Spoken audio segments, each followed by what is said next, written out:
Here is an explanation for the answer to final exam, question number 19 in Alternative Energy Demystified, 2nd edition. If you have the printed book, please see page 313. If a forced air heating system's combustion intake is located indoors, the extra air flowing into the furnace will create negative pressure inside the house. And then one of these things is going to happen. And what is it? C, it's going to reduce the efficiency of the heating system. Well, why would it do that?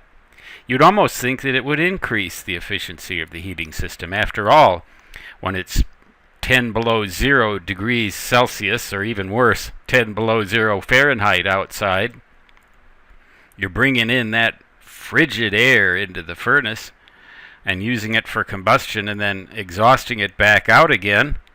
Wouldn't it be better if you brought warmer air in for combustion and, just used air from inside the house? Well, not really. And there's a reason for that. Let's look at figure 2-1. This is a block diagram, sort of a flow chart block diagram of a forced air furnace that uses gas, natural gas, like the one I have in my own house. Here's the combustion air intake. That's outside. Comes into the furnace, the combustion exhaust, the flue gases, as they're called, go back outside as well. Now, if we were to move this combustion air intake into the house, the first thing we'd never want to do is to move this combustion air exhaust into the house, because that has carbon monoxide gas in it. You don't want to do that. But if we were to move this inside of the house, it isn't going to affect the circulation system at all. That is entirely separated from the combustion part. There's a reason for that too. You do not want any carbon monoxide gas building up in that house.